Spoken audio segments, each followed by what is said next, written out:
Assalamualaikum warahmatullahi wabarakatuh. Selamat pagi semuanya. Salam sehat dan selalu bersemangat ya. Bertemu lagi dengan Bapak Sahat Mulia Sitorus di kelas 3 semester 1 tema 2 subtema 1.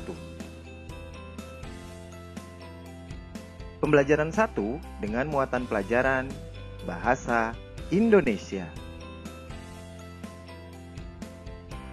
Bapak yakin kalian sudah siap untuk belajar. Ayo, kita mulai belajar.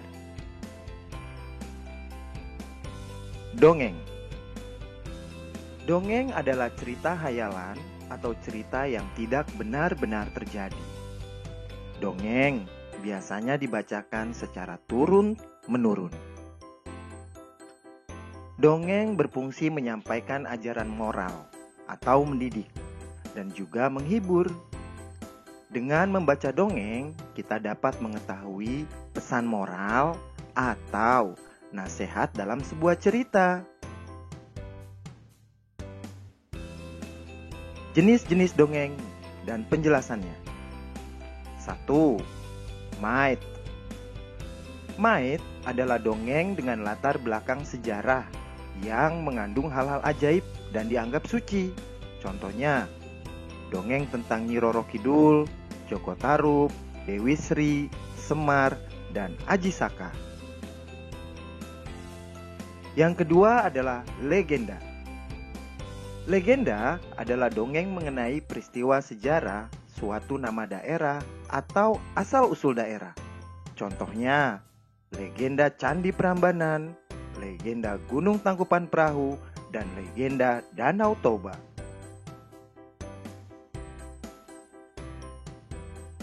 Yang ketiga adalah fabel. Fabel adalah dongeng yang tokohnya adalah hewan dan menceritakan tentang kehidupan mereka. Contoh, kura-kura dan kelinci, anjing dan bayangannya, burung gagak yang cerdik, burung jalak dan kerbau, dan kisah semut dan belalang. Yang keempat adalah hikayat. Hikayat adalah dongeng yang menceritakan kehebatan atau kepahlawanan seseorang. Contohnya, hikayat Abu Nawas, hikayat Bunga Kemuning, dan hikayat Hang Tuah. Yang terakhir adalah parabel. Parabel merupakan dongeng yang menggunakan perumpamaan untuk menyampaikan suatu pesan moral. Contoh, maling kundang, batu menangis, dan hakim yang adil.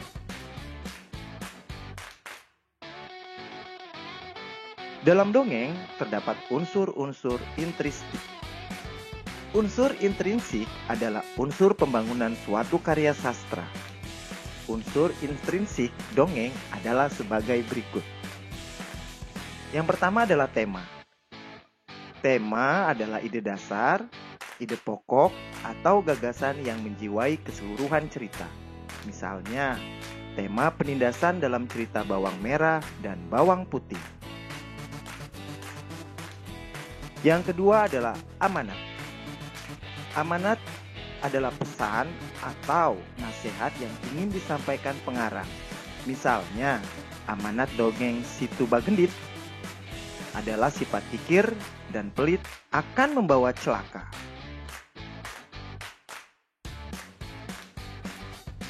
Yang ketiga adalah tokoh. Tokoh adalah pelaku dalam sebuah cerita. Tokoh dalam cerita dibedakan menjadi dua, yaitu tokoh utama dan tokoh tambahan. Tokoh utama adalah tokoh yang paling banyak diceritakan. Tokoh tambahan adalah tokoh yang porsi penceritaannya lebih sedikit. Misalnya, tokoh dongeng Situ Bagendit adalah Nyi Bagendit. Watak adalah karakter atau sifat si tokoh. Watak-watak tokoh dapat dikenali melalui perkataan, perbuatan, pikiran, dan reaksi tokoh dalam cerita tersebut. Jenis-jenis sifat penokohan. 1. Tokoh protagonis. Tokoh ini selalu diidentikan dengan sifat-sifat baik seperti optimis, dermawan, penolong, bertanggung jawab, dan lain sebagainya. Yang kedua adalah tokoh antagonis. Diidentikan sebagai sosok jahat dan punya watak negatif lainnya seperti curang, kejam, manipulatif, dan lain sebagainya. Yang ketiga adalah tokoh tritagonis. Tokoh ini merupakan tokoh penengah yang menengahi konflik antara si protagonis dan si antagonis. Sebagai penengah, tokoh ini biasanya tidak memihak sama sekali kepada salah satu dari dua tokoh tersebut. Hal-hal yang perlu diperhatikan dalam membaca teks dongeng adalah 1. Lafal. Lafal adalah mengucapkan kata dengan tepat, menggunakan frasa yang tepat, namun bukan kata demi kata ya. Yang kedua adalah intonasi suara. Kalimat yang diakhiri dengan tanda titik, intonasi suaranya datar. Kalimat yang diakhiri tanda tanya, intonasi suaranya menurun. Kalimat yang diakhiri tanda seru, intonasi suaranya agak naik. Ekspresi. Ekspresi adalah perasaan saat membacakan sebuah dongeng. Yang keempat adalah tanda baca. Jika saat membaca bertemu tanda koma, maka pembaca berhenti membaca sebentar, lalu dilanjutkan kembali. Jika saat membaca bertemu tanda titik, maka pembaca berhenti membaca, kemudian pembaca mulai membaca kalimat berikutnya. Dalam membaca, diharapkan suara lantang dan dapat didengar oleh orang lain dengan jelas. Untuk lebih memahami tentang dongeng, marilah kita bersama-sama menyimak sebuah dongeng Pohon Apel yang Tulus. Pohon apel yang tulus. Dahulu kala, ada sebuah pohon apel besar. Ada seorang anak kecil laki-laki bermain di sekitar pohon itu. Dia sangat menyayangi pohon itu. Pohon itu juga senang bermain bersamanya. Waktu berlalu, anak laki-laki itu pun tumbuh dewasa. Suatu hari, ia datang kembali. Pohon apel menyambutnya dengan gembira. "Ayo, bermainlah bersamaku," ajak si pohon apel. "Ah, aku tak punya waktu untuk bermain. Kami membutuhkan rumah untuk tempat tinggal. Bisakah kau membantuku? Kamu boleh memotong cabang-cabang pohonku ini untuk membangun rumahmu." Jadi, anak laki-laki itu memotong semua cabang pohon dan pergi dengan riang. Pohon apel itu senang melihat temannya bahagia. Tapi dia tak pernah kembali sejak saat itu. Pohon apel kembali merasa kesepian dan sedih. Waktu pun berlalu. Hingga akhirnya sang laki-laki itu kembali lagi. Laki-laki itu dan pohon apel sekarang sudah sama-sama tua. "Aku sudah tak bisa memberikan apa-apa," kata pohon apel. "Tidak apa-apa, aku hanya membutuhkan sebuah tempat untuk beristirahat," jawab laki-laki itu. "Baik, sisa batang pohon tua adalah tempat terbaik untuk bersandar dan beristirahat.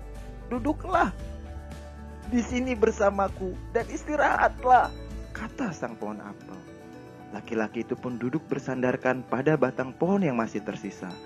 Pohon apel pun menangis bahagia. Akhirnya mereka pun bersama lagi. Untuk mendalami materi kali ini, kalian akan mengerjakan tugas ya.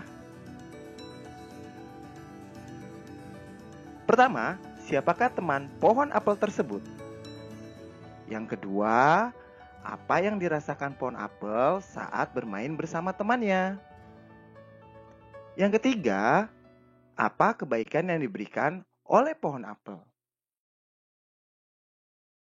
Yang keempat, mengapa pohon apel merasa kesepian dan sedih?